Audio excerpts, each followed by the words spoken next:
Hallo, welkom beste kijkers. Je bent nu aan het kijken naar de nieuwe reality show. Mijn naam is Elias en we staan hier vandaag op een bijzondere locatie, namelijk in Amsterdam voor het Apollo Hotel. En we gaan David Icke interviewen. Hij heeft dit weekend aanstaande zaterdag een optreden in de Rij. En Purity Event heeft het mogelijk gemaakt dat wij hem ook even mogen interviewen.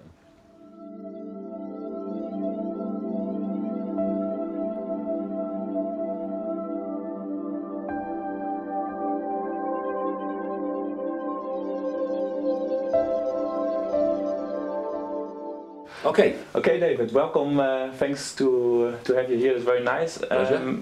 You became world famous in the last years with your work. And my question is, what made you wake up? What triggered it? Well, me, all good. It's a long story, which I've told in many ways. Basically, I was a national spokesman for the British Green Party.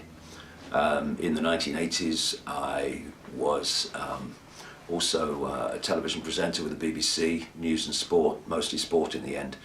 And I started having strange experiences through 1989 when I was doing those jobs, but when I was in a room alone, it felt like I wasn't alone. Like I was in a hotel room or something and there was no one here, but it felt like there was something here, like a presence. Mm-hmm. And it was all new to me. I wasn't into this stuff at all. Although, from the time I was a kid, I'd rejected religion. I'd also rejected the idea that, we're a cosmic accident. Somehow we miraculously come into life and then disappear, into nothingness, As someone rightly said about this reality, to say it came into existence by accident is like saying a hurricane blew through a scrapyard and assembled a 747. I mean, it's insane. So I've rejected all that stuff. But I hadn't really looked at the alternative. You're getting on with your life as you do. But something was in the room, there was a presence around me, got stronger and stronger. And eventually, long story short, I ended up going to a psychic to see if she'd pick up what was around me. And I got told that I was going to go out on a world stage and reveal great secrets. I was going to write all these books. I was going to be world famous. I would face enormous opposition, but they would always be there to protect me. And that knowledge would be put into my mind and I would be led to knowledge, and bingo, it happened. And it's now, I'm coming up towards 22 years since it happened, and I started on this journey, and it's all kind of happened. This is where the information has come from. I'll get insights, and then when I've got an insight, suddenly information relating to that subject or that insight comes at me from all angles, And it's been a process that's gone on and on. And you see, when you are dealing, up to a point, actually up to quite a point, you can research the conspiracy within 5 sense reality with names, dates, places, cross-referencing things, manipulated wars, manipulated terrorist events, manipulated banking systems and all that stuff. And that needs doing, and I've been doing it for 22 years and I continue to do it. We need to know all about that. But it's been very clear to me over the years that if you're an expert on 9/11, an expert on banking scams and all this stuff, you're still walking around the outer rim of the rabbit hole. You've not even entered it yet. And to get deep in the rabbit hole, a number of things are necessary. First of all, you have to be free from preconceived idea. Because if you have a preconceived religious belief or political belief or scientific belief, then you're going to go so far and you're going to go any further. Because once you get slightly into the rabbit hole, all those things start to fall apart. So thus, if you want to keep them, don't go any deeper. And lots of people do that. They won't go deeper because of the effect on their belief system. And there's another part of this, which is that people who can open their minds to these deeper, more, if you like, on the face of it, but not really, bizarre concepts. They might open their minds to think, hey, this makes sense. This looks like this is what's going on. But then they have the barrier of the fear of what other people think to get through. And thus they'll suppress what they put out because they're thinking, well, it's so far out, what will people think? People will laugh at me. I couldn't give a damn if people laugh at me. It's of no interest to me. And when I look at my life, and I think, a lot of people, indeed, even most people, if they look at their lives, they'll see that far from being a series of random events, They are a series of events that connect with each other and lead somewhere. Now, where they lead depends whether we're going to come from an aspect of the head, mind, which is going to stop you going into places where your intuition is driving you. And those that do go with their intuition overcome the limitations of mind, and when the mind's going, you can't do that, people will say this, people will say that, going anyway, then they'll have a very different life experience to someone whose head is in control, saying no, no, no, no, stay within the norm, stay within convention. But either way, there are a series of synchronistic events or connected events which are leading you in a certain direction. So when I look at my life from this point of view, I went through enormous, fantastic, possibly unprecedented levels of ridicule in Britain in the early 1990s, because I was a television presenter and a national spokesman for the Green Party. I obviously was well known in Britain, and thus when I came out with some of this stuff, it was widely reported and Icke's a nutter. And one of two things happens when you're faced with that. You either go under, or you run away and hide, or you say, I am me, I am free. This is me, and if you don't like it, we'll laugh or do the other thing, it doesn't matter to me. And I chose the latter. And see, when you go with your intuition, it was all intuition, I feel to do this, I must do this, crazy as it may have seemed to this. When you go into your intuition, you're accessing your feelings. What do? We say, I feel. We don't say, I feel. We say, I'm thinking. We go, I feel. And here we connect to much higher levels of awareness that can see the journey from source to sea, whereas this can see the next turn on the river. So I'm experiencing that mass, incessant, merciless ridicule in the early 1990s. And I'm going, what's going on, what's going on? Although this was going, it's going to be fine, it's going to be fine, but this is going, what's going on? And then further down the symbolic river, the journey, just round the corner, I'm going to be asked to talk about shape-shifting reptilian entities and the fact the moon's not what it seems to be. Now, I mean, if you're not cleared out here through that mass ridicule of the fear or concern with what other people think, no way round that corner you're going to start talking about that. Because people said to me, didn't you think that people would laugh when you said, do you know, I did, but I did it anyway. Yeah. As if I thought, oh no, no one's going to, of course they're going to bloody laugh. They're in these tiny boxes the size of a pea. So therefore when anyone talks beyond the pea, they're going to laugh and ridicule or dismiss or condemn. Of course they are, but vast and increasingly gathering numbers of people are not in the pea anymore. They're out of it. The pea has been burst. The bubble's been burst, and they're starting to look at self in the world in a much more expanded way, which is fantastic. I mean, it's just such a joy to watch it. So once I've come through that ridicule in a completely different state of being, no longer do I care what other people think. Then this synchronistic journey unfolded of coming across people, places, information, personal experiences, which were like some force giving me pieces in a jigsaw puzzle. Actually, almost in the right order to most quickly see where they went. And over the last 22 years, an extraordinary tapestry of information has come together that shows very clearly the world we thought we lived in is not the one we're actually living in. So you get all this information in a kind of mysterious way also, you get some guidance, you wrote books, gave many seminars and gave interviews, so the people on planet Earth get through your work a little bit better idea of how the power structures are functioning.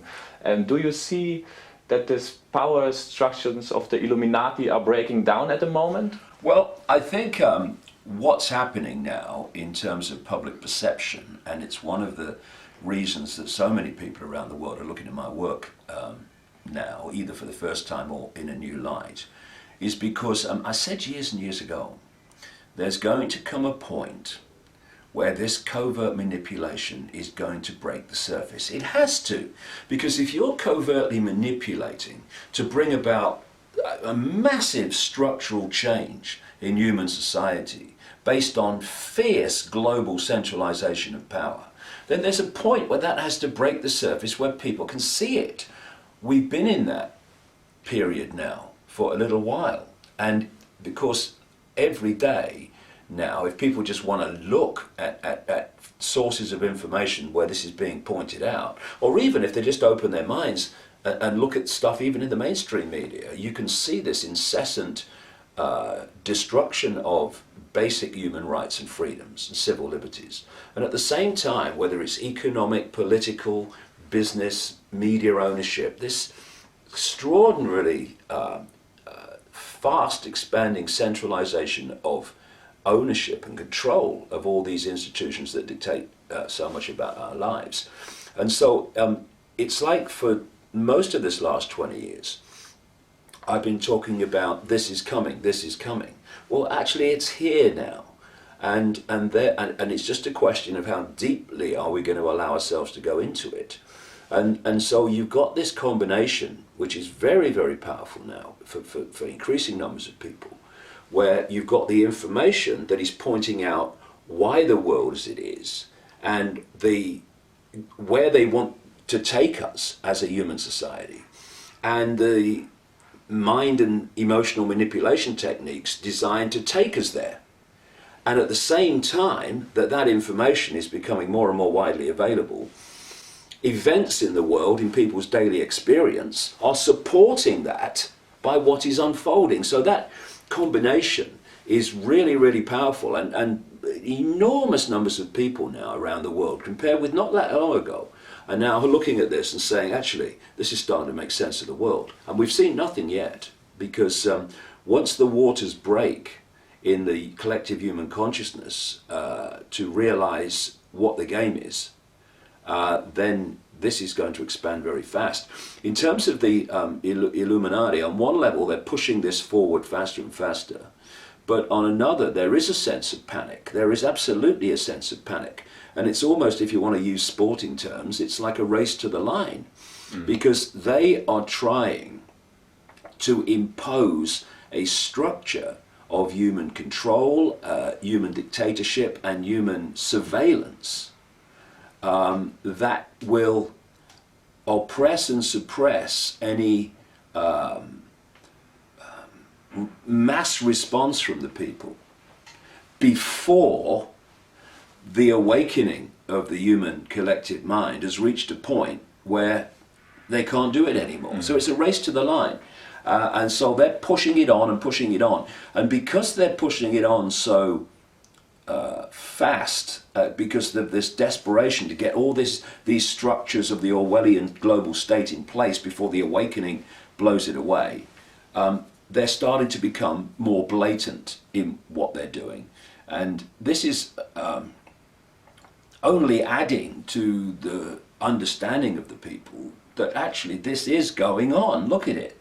And what we're seeing in Europe now is just absolutely an open book to anybody who has understood even the basics of where this cabal wants to take the world and the methods of manipulation they use to take us there. Mm-hmm.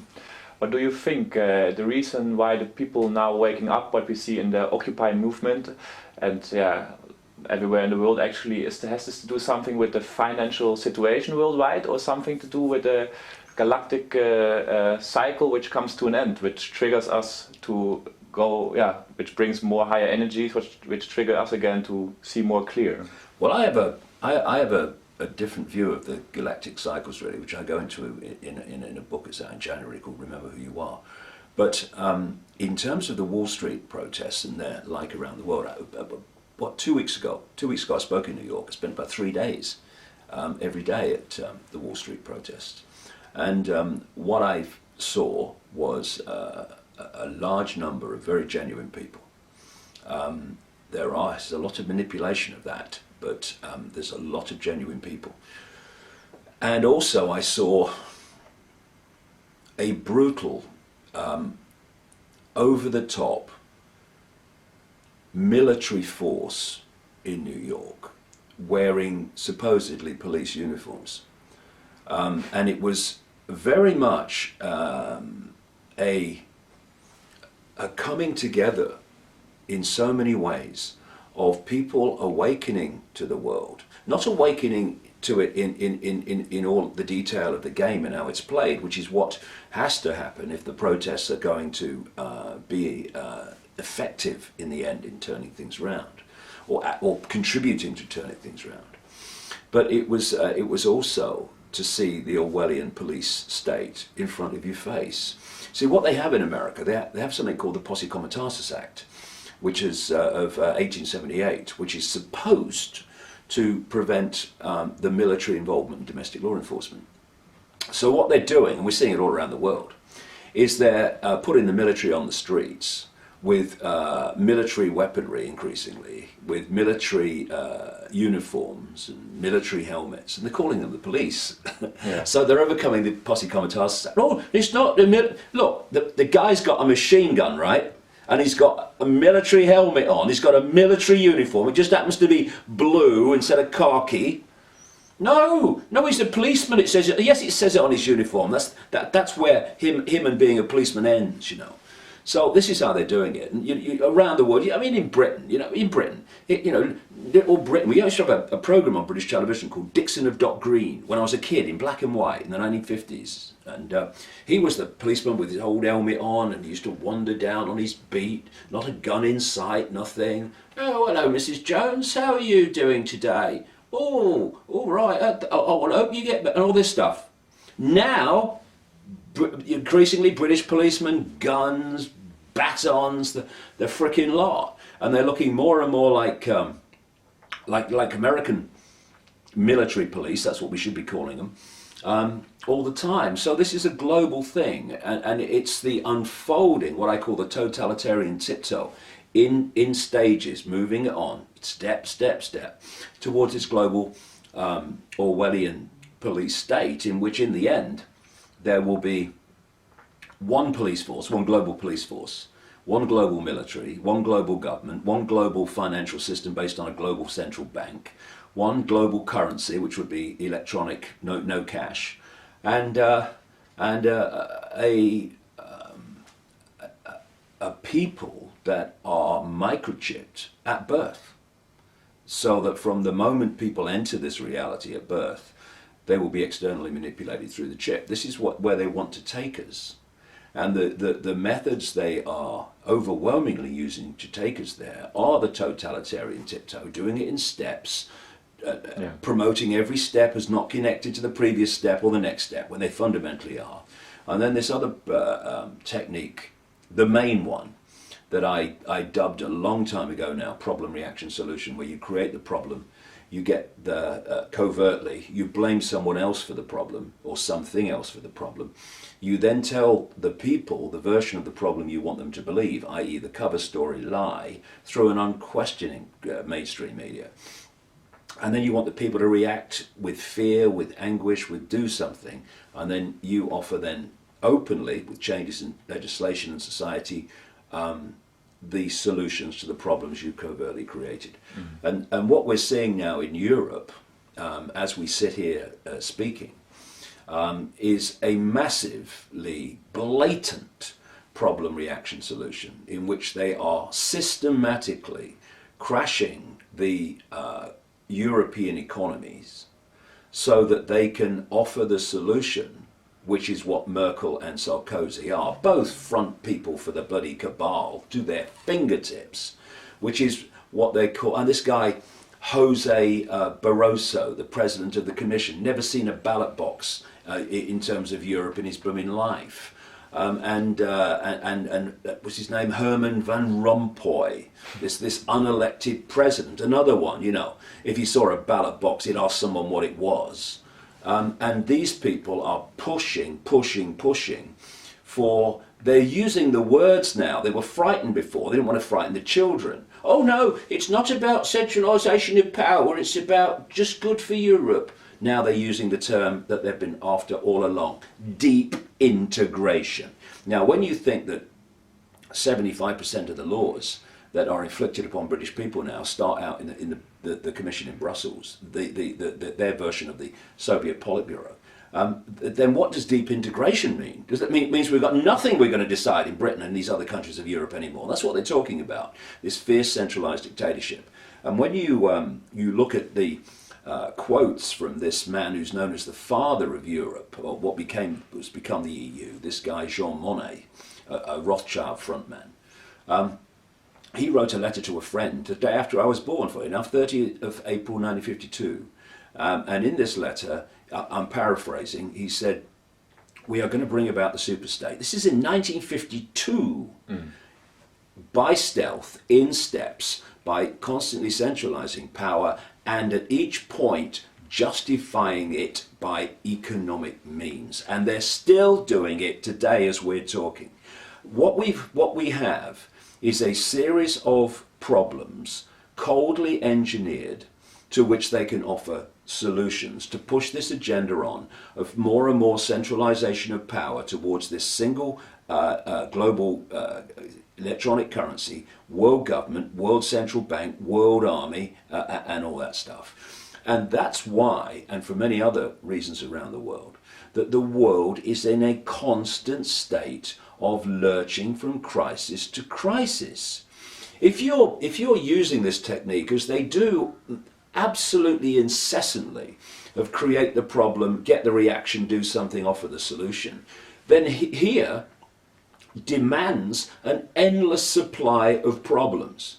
What you don't want at stage one is harmony. Yeah. You don't want something working. You don't want people happy with the status quo. You don't want the status quo providing for people in a fair way. No, you have to, because if you go along when things are working and everything's fine and people are happy, and you say, well, we're going to change it. But what do you mean you're going to change it? Everything's fine, go away. So you need a constant, endless source of problems. And so every time they offer a solution, it's not actually a solution. It's the next step to the next crisis. Now you look at this thing in Europe with the euro crisis. Every time through these last few weeks, months, and so, that they've come up with a solution, and everyone's going, this is what they do, you see. They're doing it this week as we're talking. You have this feverish, oh, there's a crisis, oh, and then I've been a crisis meeting, and oh my goodness, if they don't decide to centralise power and give more power to the centre, oh, it'd be terrible, what's going to happen? So this week, while we're talking, there's a crisis meeting. What are we on? We're on the Thursday, it's tomorrow. All orchestrated by these front people, Sarkozy and Merkel. And so earlier on in the week, this credit ratings agency called Standard & Poor's comes out and says, well, if it's not sorted out, we're going to have to downgrade all European economies. The people controlling Merkel and Sarkozy are the people that control the credit rating agency, making that statement to support Sarkozy and Merkel in their pressure for this these changes in the treaty to get more and more centralisation of power and more destruction of national sovereignty. Then Timothy Geithner comes over to Europe, throwing his oar in. Timothy Geithner, the Treasury Secretary in the US, who was one of the major architects of the crash in 2008 as head of the Federal Reserve Bank of New York, the major bank in the Federal Reserve private banking system that controls the American economy. And he's coming over saying, oh, it's got to be sorted out, oh, it's going to be terrible. In other words, you look at Sarkozy and Merkel, controlled by the Rothschild cabal.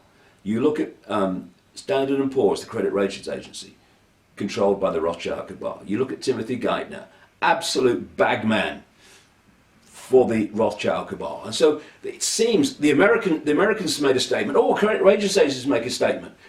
But actually they're all controlled by the same force, and they're all creating the situation where there's this panic. Oh, you see it again and again over the last few months. Oh, there's a crisis meeting in Europe, and Sarkozy's standing there on his box making a bloody statement, and the lady from bloody Germany's next to him making this statement that supports him, and so, oh, and they go, crisis over. Oh, they won their way, they've solved the crisis. A few weeks later, new frickin' crisis, and the whole process goes through again and again. And this is how it works. Create the crisis, offer the solution. So you need constant crises. And if they don't naturally occur, which they don't if left to their own devices, then you make them occur. So this is a little bit the trick they're playing, how they keep the people busy. We know at Nibiru we are also very focused on solutions like the law Nezara and the content of it. Maybe you heard about it, or like free energy devices. Is it important for us to also put the focus on this stuff to get this knowledge known to the people, that there are solutions to the current problems we have? Yeah, well, I mean, I think it was Einstein who said words to the effect of you can't solve problems with the same level of consciousness that created them. And so many things that appear to be without a solution, whether they be environmental, social, whatever.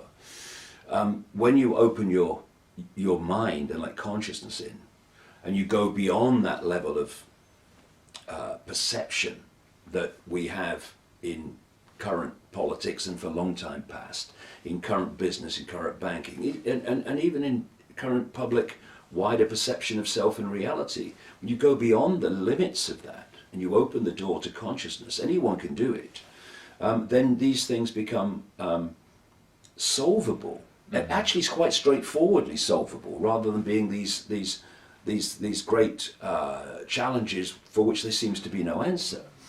And even within the realms of even certain levels of closed-mindedness, the technology exists to overcome so many things. And you mentioned free energy technology. For a start, you know, the base foundation of this universe is vibrational information, and another level of the universe is electrical. Another level is digital, another level is holographic, which is the one we think is physical. So all these fields of information and power are all occupying the same space as each other. So we are aware with the conscious mind here of what we think is a physical world. Actually, it's a holographic world, illusory physical. This can be explained very simply, as I do in my books and talks. But you can also access, and people like Nikola Tesla certainly did, this genius scientist of the 20th century, supposed to come from Croatia, but the Serbians claim him as well, but it doesn't matter where he came from. What matters is what he did. Yeah. Amazing number of people get really, really kind of, hey, he's not from Croatia, he's from Serbia. Does it really matter to what's going on now? I mean, do you think he cares now where he is? You know what I mean? But anyway, he was accessing these electrical vibrational fields, and he was turning them into usable warmth and power. And of course, because he was the man that discovered DC electricity and how to access it, he was the man that really discovered the electric light, not Edison's mob. And he was the man that discovered all this stuff about radio waves and stuff, not Marconi. But a lot of people don't know this, that Tesla took Marconi to the Supreme Court in America and had him, basically charged, if you like, with stealing his patents on radio waves and all that stuff to go with him. And he won. He won. Because Marconi went to Tesla and said, oh, I'd like to work with you. I think you're ever so clever and all this stuff. And he worked with him and he pinched all the patents while he was working for him, right? So people say, yeah, radio, Marconi. No, Tesla. And Tesla, back in the early part, the first 50 years, I think he died in 1943, penniless in a New York hotel room. Tragic. Genius. He had understood the way that these things worked, and he could have given us free energy technology then, which accesses the natural vibrational electrical fields and turns it into useful warmth and power without any carbon dioxide. Now, I've been saying for a long time that this whole idea of human-caused global warming, actually they've changed it to climate change now since temperatures have been falling, is an absolute tosh. It is a political scam of colossal proportions, and it is scientific insanity, really, when you look at it. Even some of the great advocates of it are now breaking ranks and saying, well, actually, it's not true. But this is the point. If Tesla had the understanding of how to give us free energy technology. When I say free energy technology, by the way, I don't just mean the ability to create power more than the device takes to make the power be created. In other words, you get an add-on of energy from the technology being used, thus you can use that to power your homes and everything. I'm talking free in terms of money, because once the technology's been bought and put in place, it's just running with the natural fields of the earth, and there's no utility bills. Now, these people, these forces that are trying to, and people don't realize unless you do the research, fundamentally transform human society, justified by saving the planet from climate change caused by humans, they claim. The same people that are selling this lie are the same people that are suppressing the use of free energy technology as a matter of course in human society. If they were telling the truth, they're not, and they know it, and they really cared about the environment and what they call climate change caused by humans, if they believed it was true, then why are those same people and forces suppressing technology that would dramatically reduce the amount of carbon dioxide produced by human technology, because it wouldn't be necessary anymore in so many areas, if not all areas? It's because they're lying about climate change to justify a transformation of human society. And they absolutely don't want people to have access to free energy technology, because if you are going to control human society, you have to get them dependent upon you and what you produce. And you have to get them to have to pay the bills that you generate for them for these basics of life, so that you have control over the population. You remove utility bills, and suddenly people are starting to get choice, because once you have to earn a lot of money, or a lot of the percentage of your income, indeed all of it with so many people, just for the basics of life, well, they got you. You haven't got a lot of choice. You know, I'd like to do this, I haven't got the money, I've got to pay the utility bills, got to pay the mortgage, got to do this. So the more you squeeze the amount of money that people need for the basics, the more you release for them to have choice. And so that's the last thing they want is people not to have these massive energy bills to pay all the time, because you're releasing choice to the population, or more choice. That's the last thing they want. Yeah. It's a simple equation that scarcity equals dependency equals control, and abundance equals choice equals freedom. Now, what free energy would release in so many areas is abundance. Yeah, free society. Abundance. Whereas the suppression of it creates dependency. Dependency on what? The power companies owned by the same people that control the banks, that control the governments. Yeah, it's a very clear structure we can see here. Yeah, absolutely. Another solution for us at Nibura is the contact with benevolent ET races.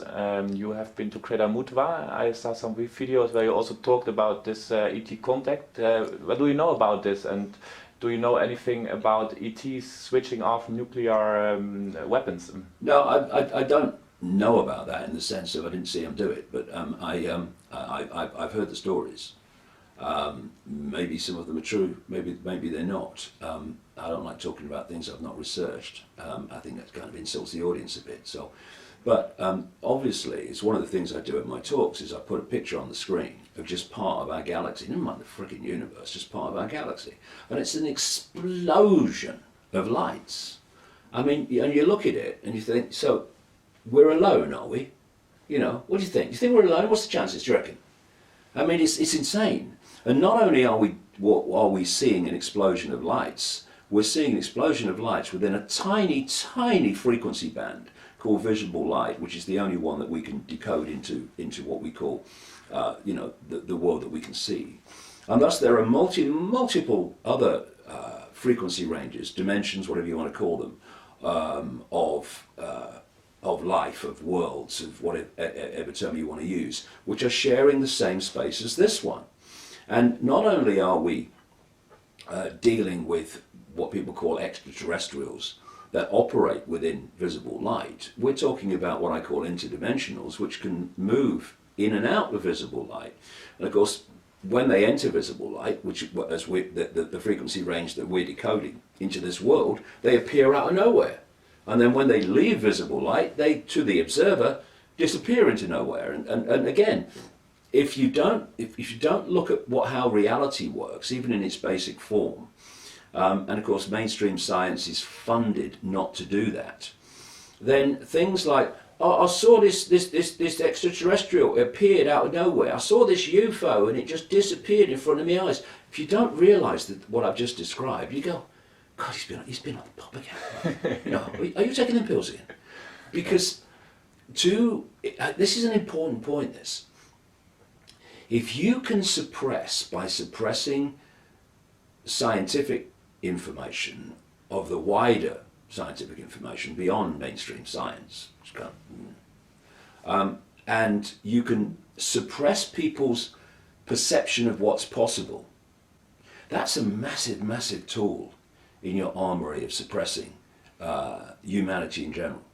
Because when someone comes along, and this is the sense of the possible. Why? Because that's what they was told in the education system. That's what they were told by science. That's what they're told by their peers who've gone through the same production line of programming.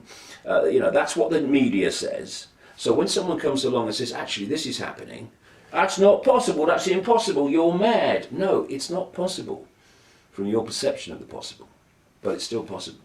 One of the analogies I use is, imagine back in the Stone Age, someone's knocking rocks together. And someone comes up, Icke, however they used to speak, and says, you see that big light in the sky, the moon? You can fly there. You're mad. He's been on the mammoth juice again. Yeah. And yet, although he's still knocking rocks together, clearly it is possible, they couldn't do it, to fly to the moon. Now, not necessarily with the technology we're told, by the way. In fact, probably not. But the thing is that if you take that analogy, we think we're at the cutting edge of human evolution, thanks to this whole survival of the fittest and all this nonsense that was sold to keep us in ignorance, the old Darwin stuff. But if you even look at where we are now technologically, compared with what other expressions of life, what we call extraterrestrials or interdimensionals, can do, we are still knocking rocks together. Yeah, and thus, when people like me come along and say this is happening and this is this and this is that, if people come from the perspective of what humans can do is the cutting edge of what can be done, then they'll just dismiss it. But if you can open your mind and realize that we are, to repeat the phrase, compared with what is possible, knocking rocks together, then you can start to see that there are things going on around us. There are things going on in our daily experience that are light years technologically beyond where we are. And if we don't open our minds to that, then we'll never grasp the scale of the situation that we're facing. But there are, in my view, and I've been writing this for a long time, there are what I call interdimensionals, particularly, that are manipulating human society, that are using hybrid bloodlines within visible light human society to manipulate society on their behalf. But there are, as there are in everywhere you want to travel in this great infinity, there are also benevolent non-humans that are fundamentally supporting and working towards this awakening of the human mind from its prison cell to allow us to awaken to the true magnitude of who we are, because it's not that we are what we think we are. That is suppressed humanity. That is software humanity. Real humanity, open to consciousness, is breathtaking in its potential, in its genius, in its ability to manifest its own reality. And so, you know, when I look back to when this started for me nearly 22 years ago, and what the psychic told me was all those things I mentioned earlier, and they've happened.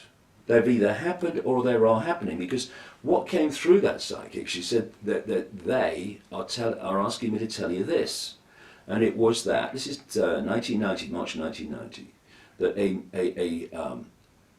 a great awakening is coming. Basically, humanity is going to awaken from its, in effect, comatose state, like it's been in a hypnotic trance.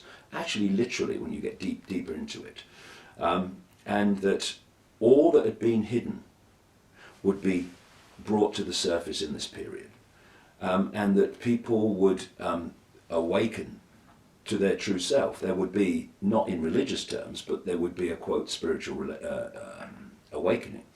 Now, when you look over this period of 22 years, and you look now, I mean, I remember not a terrific number of years ago, when it was like banging your head against that wall, but not anymore.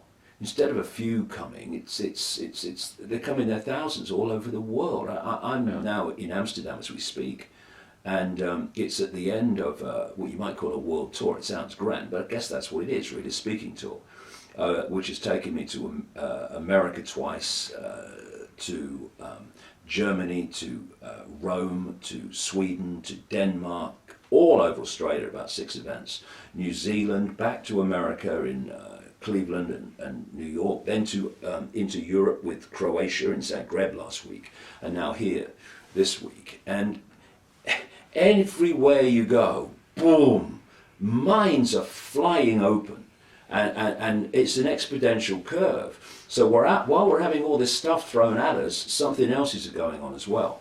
And so what I'm saying here is that what I was told 22 years ago was going to, it's happening. It's demonstrably happening all over the world. And then you look at the other angle that I was told. And again, as with the awakening 22 years ago, when I was told this, there was no sign of it, really, at all. The other thing was that what had been hidden would come to the surface. This energetic change. It was a vibrational change. I gave it the name Truth Vibrations for this reason. First book I ever wrote on this stuff 28 odd years ago, 21 years ago. It's called The Truth Vibrations, after this vibrational change I was told about. And that it was going to bring to the surface all that had been hidden. Now, if we'd have been having this conversation 20 years ago, what would we have known? If we're having this conversation 10 years ago, what would we have known? Look at what we know now we didn't know 6 months ago, a year ago, 2 years ago, 5 years ago. It's happening. These things are happening. So, in terms of the question about ETs or non-human intelligence, then who were they that contacted me 22 years ago and said, you're going to go out and do this, and it was all planned before you came here, they said. It's all planned before you incarnated, was the line. So all you got to do is follow the clues. That's what I was told 22 years ago. That's all I've done. I described it earlier about, you know, the synchronicity. Just follow the clues. And you have to, it has to be done that way, because there comes a point where you go so far out of this reality and the norms of this reality that you're going into areas where if it doesn't come that way, you ain't going to get it. Because that information doesn't really exist within visible light. You've got to get it beyond visible light. And through this whole period, they have been clearly feeding me information and guiding me through the maze, so that I don't keep going down channels in the maze that have a big edge on the end, you know, and turn around and come back. So who are they? Whoever they are, whoever this awareness is working towards the emancipation, mentally, emotionally, and spiritually, of humanity. Now, in some ways it will take the form of extraterrestrials, as we call them, in some kind of what we call physical form, holographic form. In other ways, it will take the form of interdimensional entities, and eventually it's going out into the realms of no form, pure consciousness. So, I'll be honest, if bringing this whole edifice of power and all that goes, that underpins it in the unseen, was down to humans in bodies working within holographic 5-sense visible light reality, well, I'm going to have a cup of tea and then I'm going to decide what I'm going to do with the rest of my life, because we're wasting our freaking time, right? But it ain't like that. We are being asked to be a vehicle for this transformation and the communication of this information that brings about this transformation with invisible light. But we are not only the ones doing it. It goes way out through the dimensions. And this is why the control system is coming down. The question is, how traumatic is it going to be as it comes down? Because like a cornered rat, it is not going to go quietly. We're seeing that now. So it's not going to go quietly. There's lots of challenges, and for a while it's going to seem as if they hold all the aces, and then it's going to come down. What I was told 2 decades ago was just when it seems the control system has got all the aces, it's going to come down so fast it's going to be shocking. And that stayed with me all the way through this, and I'm absolutely convinced that's what we're going to see. Because it's about critical mass, it's about the tipping point. The control system, because of this process I'm talking about of vibrational waveform information being the base construct of the universe, and it is decoded through, not least through the physical forms, a fantastic example, because the 5 senses, they receive vibrational information. The ears are classic, but they all do it. They then, and this is mainstream science, they change that vibrational information into electrical information, which is then communicated to the brain. In fact, the whole genetic structure is part of the process, not least the heart when it's used properly. And that decoding process takes it from the electrical into the digital and the holographic. Therefore, that whatever is in this so-called physical world, holographic world, is merely an expression, a projection of the vibrational level. And so, as I've been talking and writing about for a long time now, there is it goes back to when this hijack took over, there is a distortion in the waveform information construct of this part of the reality.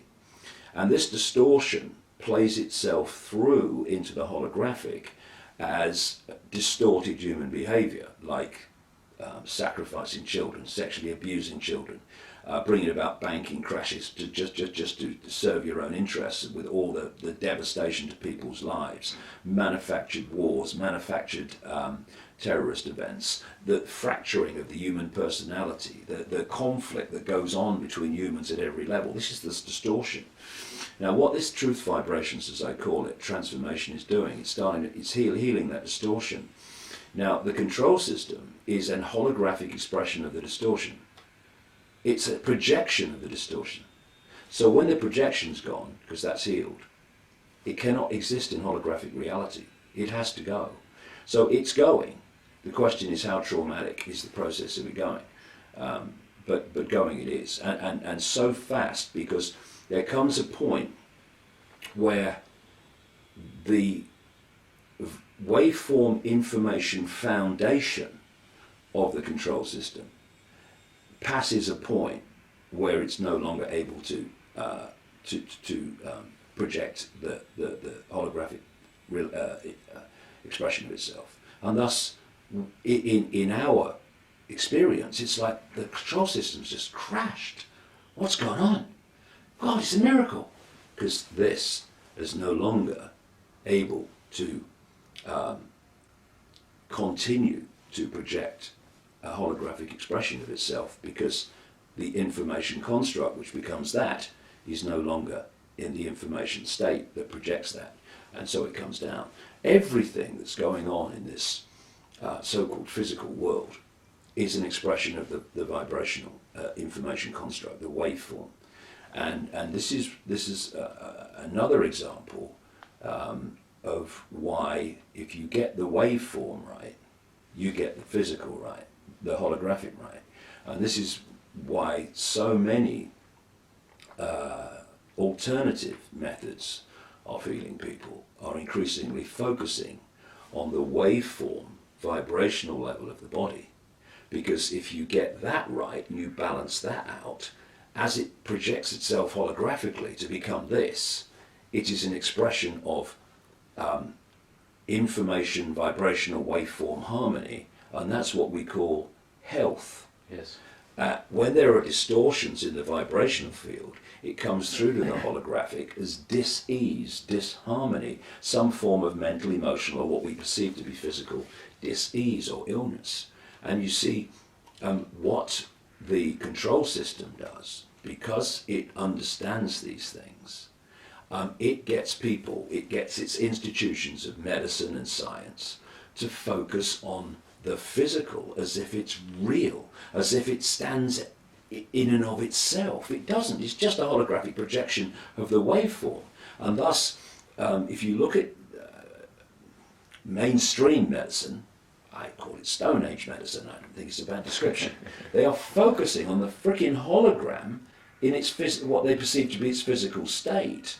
And thus, they are trying to treat the symptom without treating the cause. Yeah, that's true. We know that in the books of the University for Medicine until 1940, there were like pictures from the human aura. Yeah. And after the 1940, they put it out. A lot of people don't know this. One of the great architects of this Stone Age medicine that sees a scalpel or a drug as the answer to everything was J.D. Rockefeller. Okay, yeah. You know, and what Rockefeller did, of course, the oil tycoon was funded by the Rothschilds. The things like the Rockefellers and J.P. Morgan and Carnegie and all these people, they were just funded by the real masters behind the scenes, the House of Rothschild.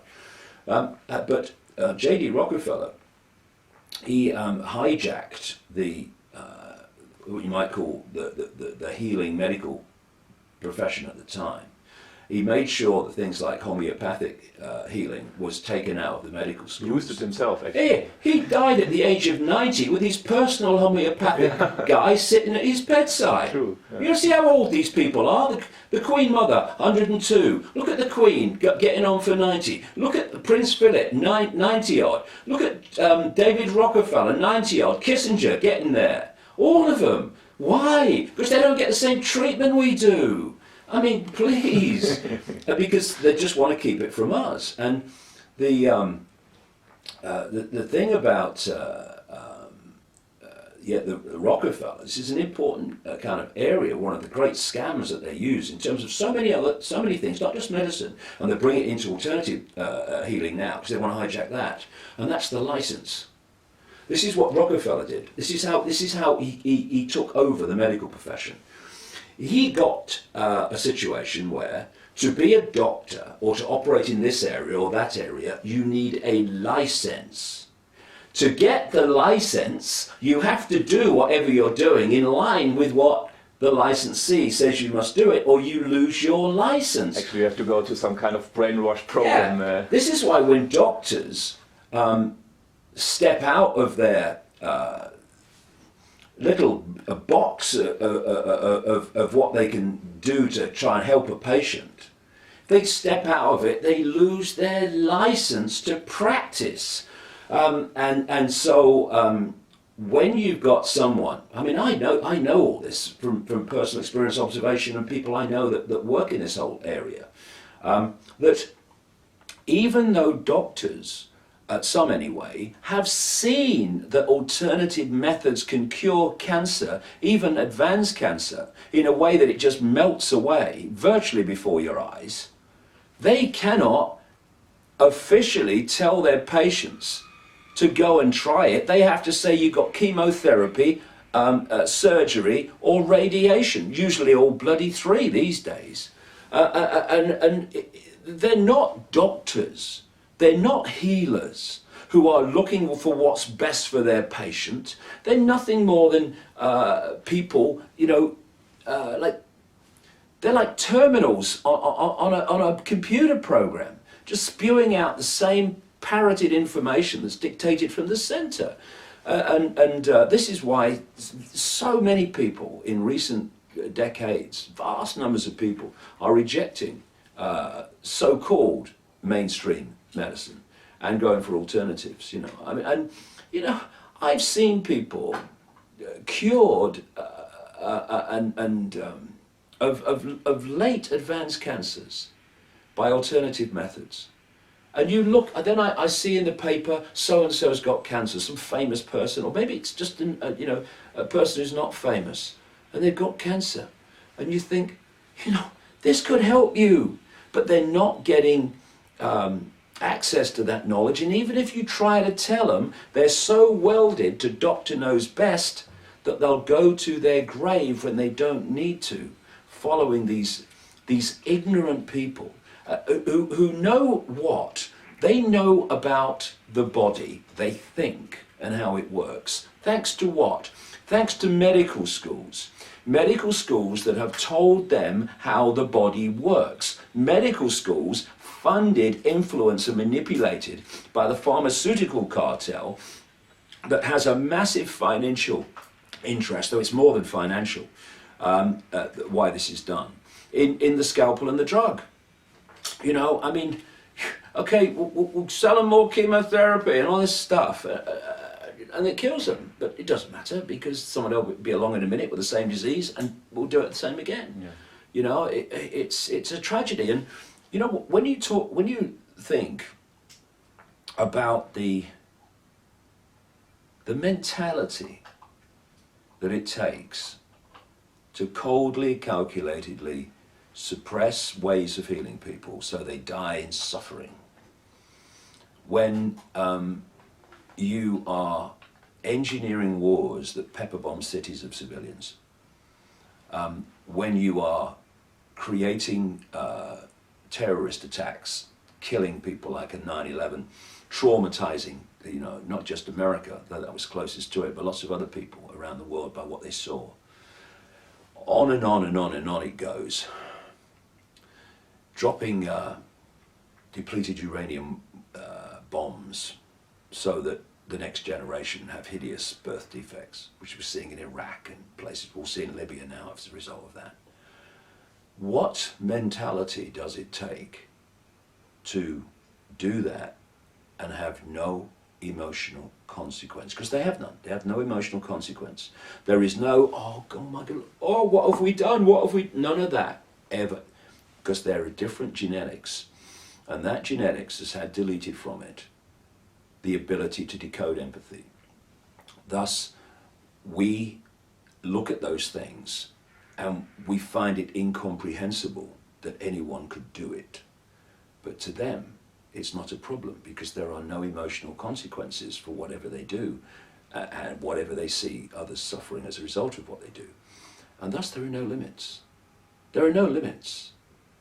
Empathy is one of the great fail-safe mechanisms of human behavior. If you haven't got it, there are no limits. So I've said to people for so many years, if you judge what these people will do and are capable of by what you would do, you've lost the plot, because they don't see the world like us. And if we could, for just a few minutes, look through their eyes and experience their perceptions of people in the world, well, shock just does not tell the story of how we would feel when we see or experienced the way this network of bloodlines sees the world compared with where most humanity sees the world. They're not like us, and that's why they don't act like us overwhelmingly, because what they do as a matter of course we couldn't live with emotionally. Then I have one last question for you, David. You teach many people how these people function, what their techniques are. So a lot of people worldwide know now already how it functions, and they're kind of waiting. What can we do now? What can we do next? What is your advice for the people who are awake already? What is the powerful thing we can do now to become stronger and change this planet finally? Well, if they're awake already, they already know, because this is the point. Becoming awakened is to start saying, what can I do about it? And then finding the answer within yourself. Intent is a very powerful changer of experience and manifester of reality. Some people call it the will. And if you put out the intent and you mean it, it's just, I'd like to do it, I think, intent. I want to make the contribution to the awakening and the bringing down of this control system, the best one that I can make. And you mean it. And from that moment, you're willing to go with life as it pushes you in different directions to achieve that intent. Then life will put you in the right place to make your contribution, because we all have a unique contribution. If everyone's contribution was standing on a stage or writing books, then lots of other things that need doing wouldn't be being done. We're a tapestry, and so we all got our contribution. So some do it in the public arena, some do it outside the public arena. Either way, it doesn't really matter as long as we're making our unique contribution. But in the widest theme, when you have a network of people, that is a tiny infinitesimal fraction of the target population. I think we've passed 7 billion now, so they say. Then I think I see a way out of this. You can only control a massive population compared with you if a number of things happen. First of all, you have to incessantly centralize decision making, because the more you centralize decision making, the more power the few are having over the lives of the many. So this is why we've got this incessant centralization of power in Europe and in what we call globalization and all this stuff. This is why they want a world government, world central bank, world army, etc. It's because they need to centralize power on a global level to have power from that point in the hands of the few over the whole population. Thus, anything that is promoted as a solution to world problems, as more and more centralization of power, that's the cabal at work. Because anyone with a brain, anyone wants human freedom, they see that it's not more and more power at the center you want. That's how we got into this mess. Oh look, the euro's in trouble because of centralization of power. What shall we do? We'll centralize it some more. Yeah, okay, yeah. People buy this crap. We need to pull power from the center. So there's so many points of decision making where people in their own communities actually have a say in what happens in their own communities. I mean, they bloody live there, for goodness sake.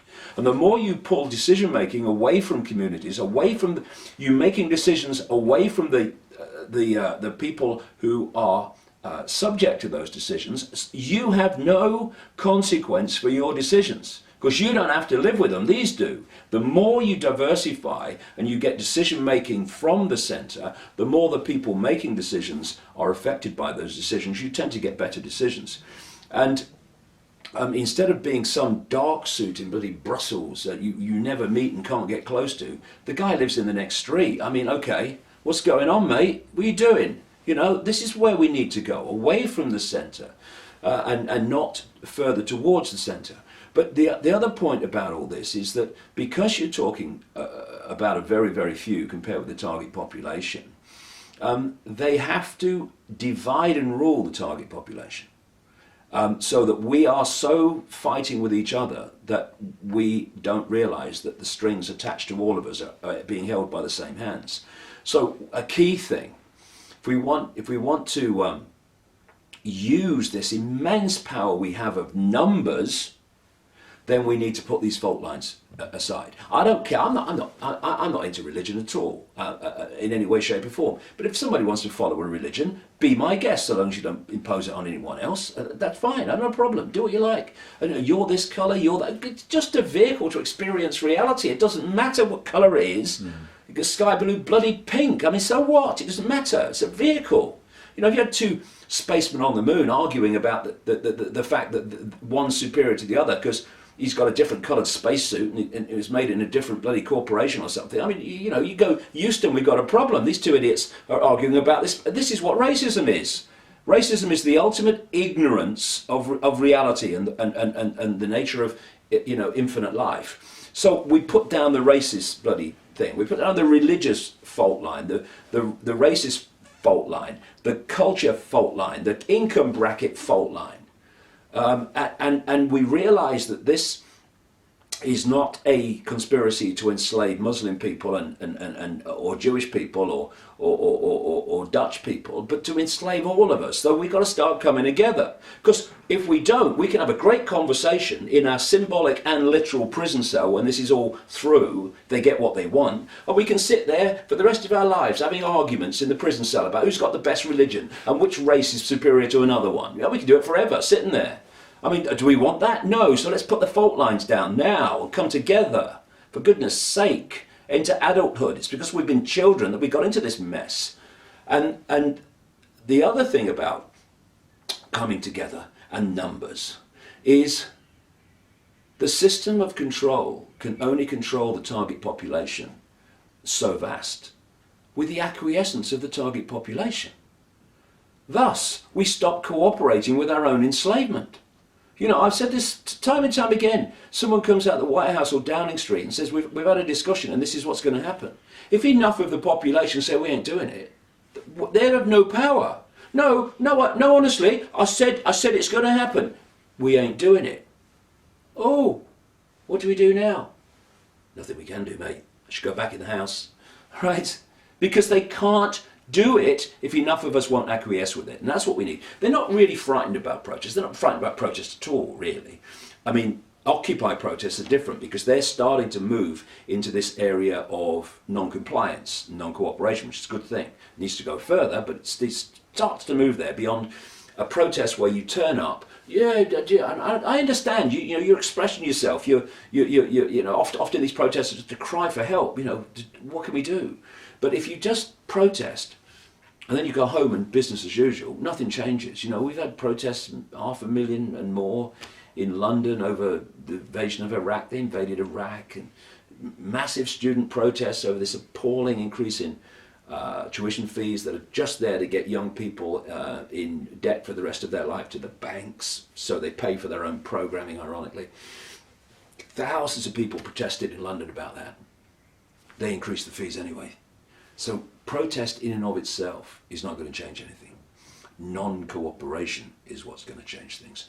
And the other thing that we need to start looking at, and those people themselves need to start looking at, are those that work within the system but aren't architects of the system. People in uniform.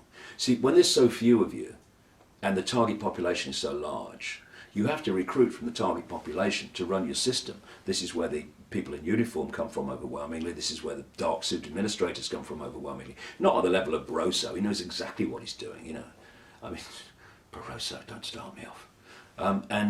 So if we don't cooperate, not even everybody, not even half the human population, but a significant, vast number refuse to cooperate, the system can't cope. It cannot function. And if people start to break away from the dark suit professions and the uniform professions, or at least if they stay within them, refuse to impose Orwellian laws upon the people. It's happening. One or two police here and there in America, they're saying to people, to the authorities, we're not doing that. It's not necessary to treat people like this. So there are some people like that. And as they realise, these dark suits and uniforms, that the world they're bringing in, administering and policing into existence, is actually the world, and bloody then some, because where we've got now in the end, it's just where they've got so far, where they want to go, would make George Orwell wince. They need to realise that the world they're enforcing and administering into existence is the one their children and grandchildren are going to live in. And I had a guy contact me through somebody else who said that in 2 years when he retired, he was going to tell me everything. He was apparently an insider. And because he just looked his granddaughter in the eyes and realised exactly what I'm telling you now. And he was going to tell me in 2 years because he was going to retire then. Well, no. Tell me now. Stand up now. Because in 2 years we're going to be so much further down the road. And it's going to be more difficult. And there is nothing more important in anyone's life, I don't care what it is, than addressing what I'm talking about. Because if everything comes from this, not just the freedom and the suppression and the Orwellian nightmare that our children and grandchildren will have to live in, but what people of a reasonable age are living in. Question is, if you're in your 40s and your 50s, or even me coming up to 60, if we live a reasonable life, I ain't telling to go yet, too much to do. We are going to live in this thing. We are going to be subject to this suppression beyond anything even we're experiencing now. So if people don't want to look their children and grandchildren in the eye, because I won't be there then, they want to be selfish like that. Well, be selfish and look yourself in the mirror and realise that you're going to be subjected to this if you live another 10 years. We need to come together because if we don't, we'll be divided and ruled into this nightmare situation. Not that the control system won't come down eventually, but the less we do about it, the more traumatic is going to be the world we live in before it comes down, and more traumatic the whole process of it coming down is going to be. We've got a choice. We've got a choice. You see, for me, life in this reality anyway, is about choice, consequence, experience. So we can make a choice to do nothing. Consequence, nightmare, global state. Experience, nightmare, global state. Or we can say, we're not having it. Choice. Consequence, we don't have it. Experience, a nicer world than we have now. It's all about choice and consequence. They talk about truth and consequence, choice and consequence. And self-responsibility. Yeah. Okay, thank you, David. Yeah, nice to meet you. Yeah. Pleasure to meet you.